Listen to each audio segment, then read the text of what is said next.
ಕಠಿಣವಾದ ಕಲ್ಲನ್ನು ಬೆಣ್ಣೆಯಂತೆ ಕರಗಿಸಿ ಕಲ್ಲಿನಲ್ಲೂ ಜೀವ ತುಂಬಿದ ಆ ಮಾಯಾವಿ ಶಿಲ್ಪಿಗಳು ಯಾರು? ಇದು ಕೇವಲ ಕಲೆಯ ಕಥೆಯಲ್ಲ.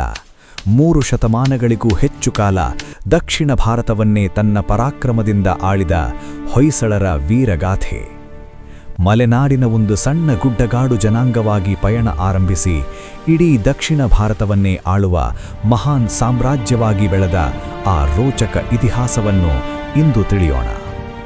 ಬನ್ನಿ, ಕರ್ನಾಟಕದ ಇತಿಹಾಸದ ಪುಟಗಳಲ್ಲಿ ಸುವರ್ಣಾಕ್ಷರಗಳಲ್ಲಿ ಬರೆದಿಟ್ಟ ಆ ಸುವರ್ಣಯುಗಕ್ಕೆ ಸಾಕ್ಷಿಯಾಗೋಣ. ದಕ್ಷಿಣದ ಬಲಿಷ್ಠರಾದ ಚೋಳರು ಮತ್ತು ಪಾಂಡ್ಯರನ್ನೇ ತಮ್ಮ ರಾಜಕೀಯ ಚಾಣಕ್ಯತನದಿಂದ ನಿಯಂತ್ರಿಸಿದ ಧೀಮಂತರು ಹೊಯ್ಸಳರು. ಇಂದಿಗೂ ಇಡೀ ಜಗತ್ತೇ ನಿಬ್ಬೆರಗಾಗುವಂತೆ ಕಲ್ಲಿನಲ್ಲಿ ಕಾವ್ಯ ಬರೆದ ಅವರ ವಾಸ್ತುಶಿಲ್ಪದ ವೈಭವ ಮತ್ತು ಆ ಮಹಾನ್ ಸಾಮ್ರಾಜ್ಯದ ಸಂಪೂರ್ಣ ಇತಿಹಾಸದ ರೋಚಕ ಪಯಣ ಇಲ್ಲಿದೆ.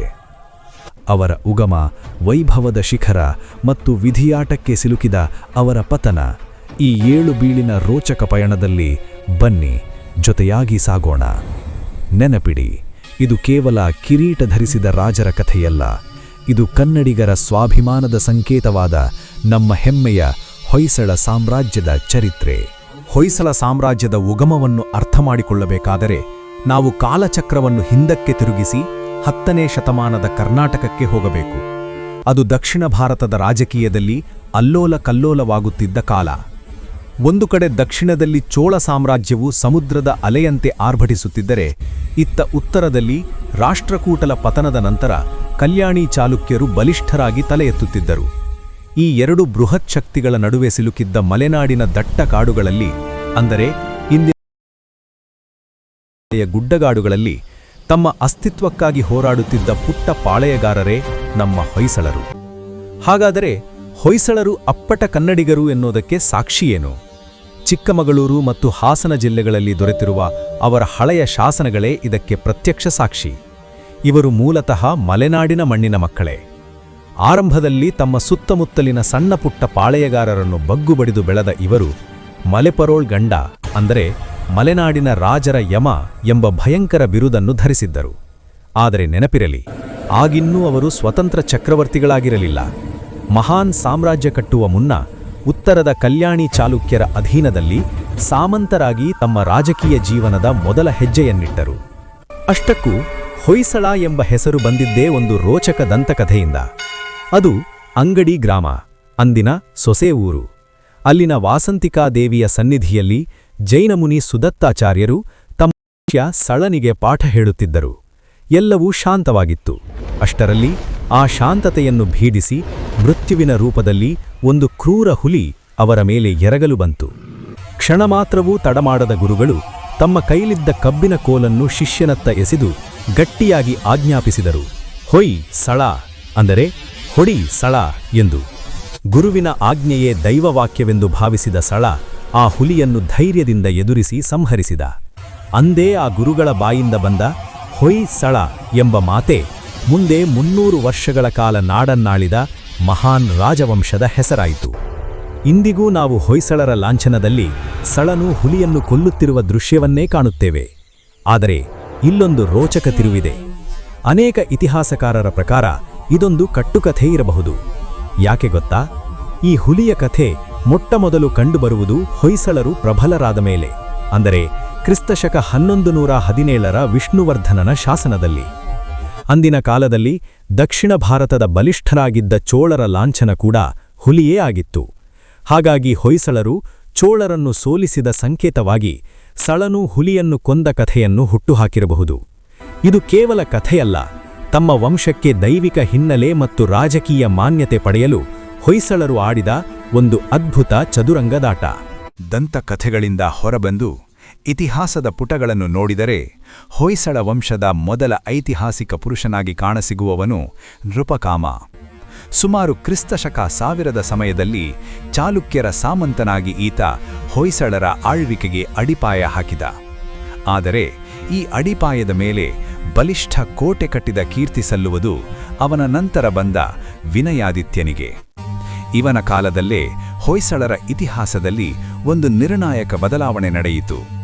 ರಾಜಧಾನಿಯು ಕಾಡಿನ ಮಧ್ಯೆ ಇದ್ದ ಸೊಸೆವೂರಿನಿಂದ ಯಗಚಿ ನದಿಯ ತಟದಲ್ಲಿರುವ ಸುಂದರ ಮತ್ತು ಸುರಕ್ಷಿತ ತಾಣ ಬೇಲೂರು ಪಟ್ಟಣಕ್ಕೆ ಸ್ಥಳಾಂತರವಾಯಿತು. ಚಾಲುಕ್ಯರಿಗೆ ಪರಮನಿಷ್ಠನಾಗಿದ್ದರೂ ದಕ್ಷಿಣದಿಂದ ಬರುತ್ತಿದ್ದ ಚೋಳರ ದಾಳಿಗಳನ್ನು ಸಮರ್ಥವಾಗಿ ಎದುರಿಸಿ ಹೊಯ್ಸಳರ ಗಡಿಯನ್ನು ವಿಸ್ತರಿಸಿದ ಚಾಣಾಕ್ಷ ರಾಜ ಈ ವಿನಯಾದಿತ್ಯ. ವಿನಯಾದಿತ್ಯನ ನಂತರ ಅವನ ಮಗ ಎರೆಯಂಗ ಮತ್ತು ಮೊಮ್ಮಗ 1ನೇ ಬಲ್ಲಾಳ ಅಧಿಕಾರ ವಹಿಸಿಕೊಂಡರು. ಆದರೆ 1ನೇ ಬಲ್ಲಾಳನ ಆಳ್ವಿಕೆ ಸಾಮಾನ್ಯವನ್ನಾಗಿರಲಿಲ್ಲ.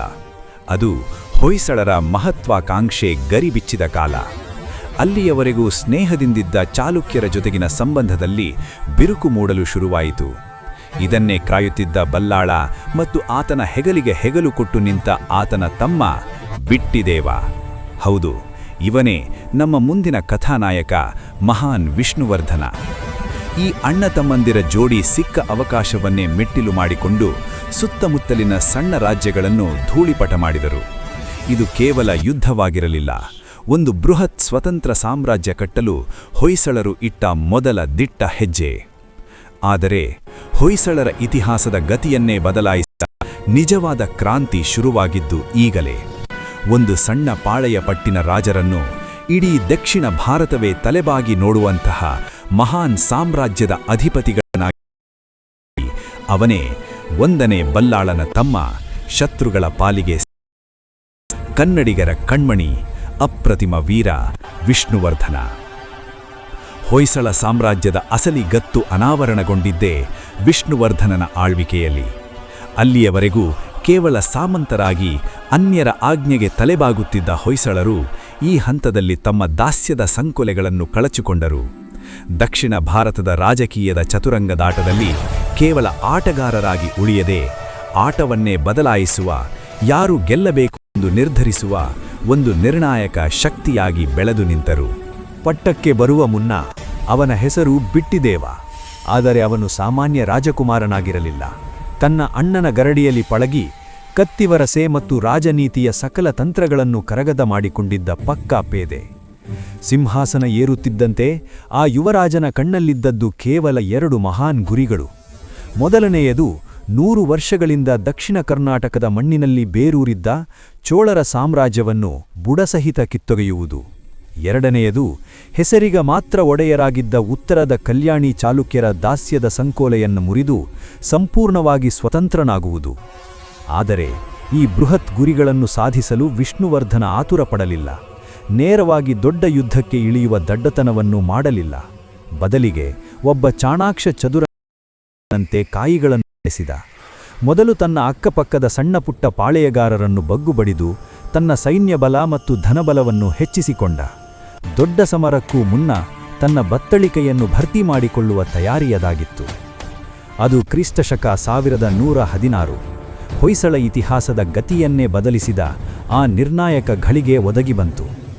ಗಂಗರ ರಾಜಧಾನಿಯಾಗಿದ್ದ ತಲಕಾಡು ಆಗ ಚೋಳರ ಬಿಗಿಮುಷ್ಟಿಯಲ್ಲಿತ್ತು. ಆದರೆ ವಿಷ್ಣುವರ್ಧನ ಆತುರಪಡಲಿಲ್ಲ, ಹದ್ದಿನಂತೆ ಕಾಯುತ್ತಿದ್ದ.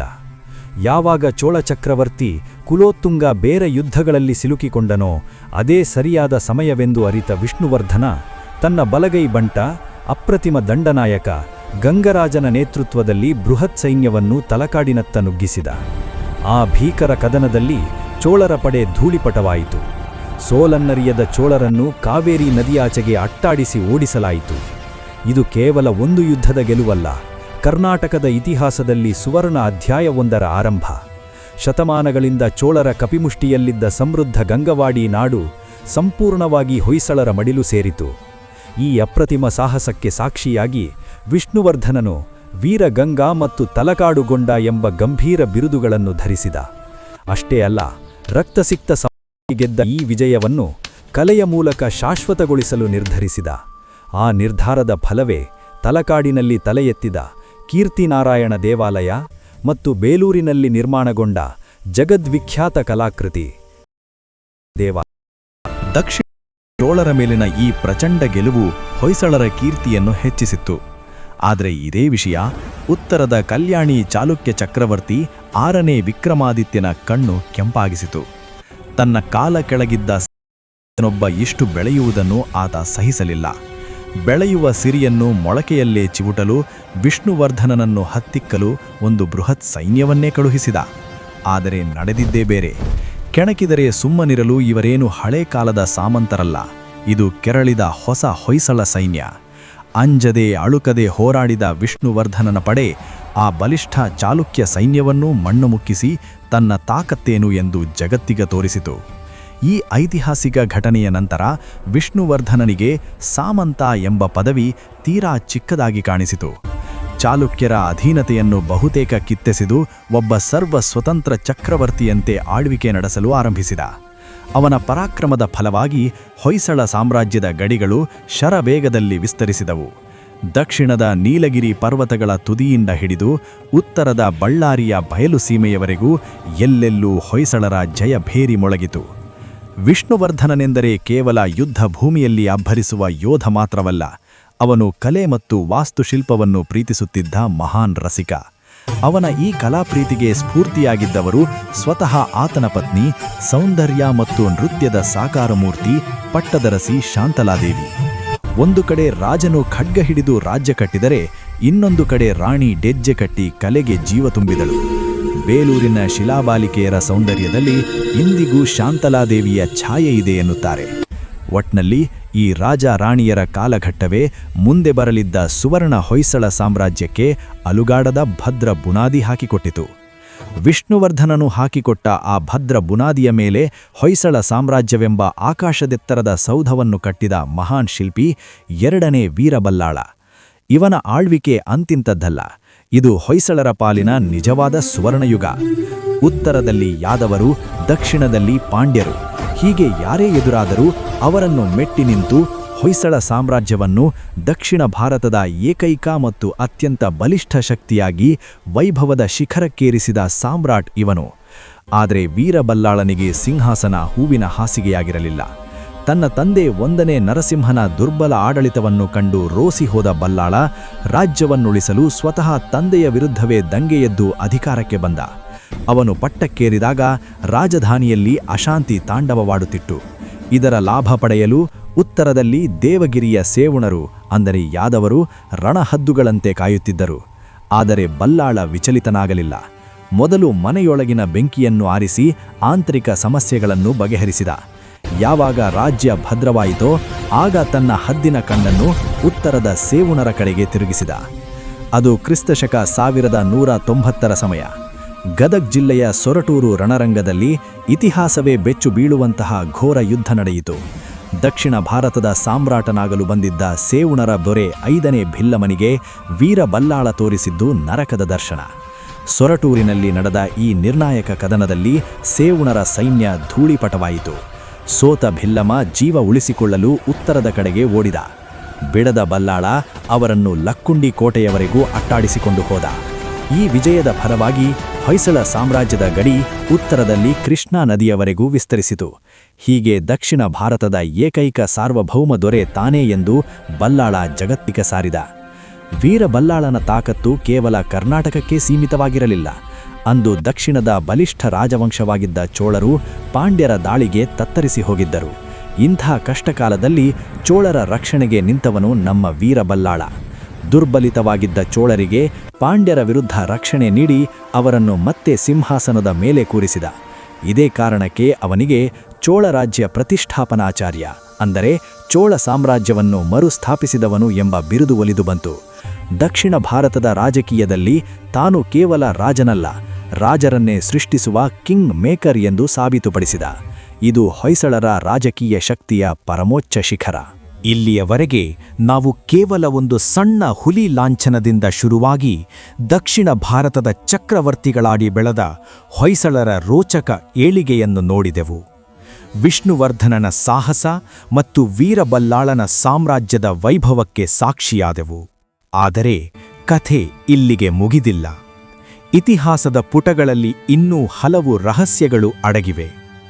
ಮುಂದಿನ ಭಾಗದಲ್ಲಿ ಪಾರ್ಟ್ 2 ವೈಭವದ ಶಿಖರದಲ್ಲಿದ್ದ ಸಾಮ್ರಾಜ್ಯ ಅಣ್ಣ ತಮ್ಮಂದಿರ ನಡುವೆ ಹೋಳಾಗಿದ್ದು ಹೇಗೆ?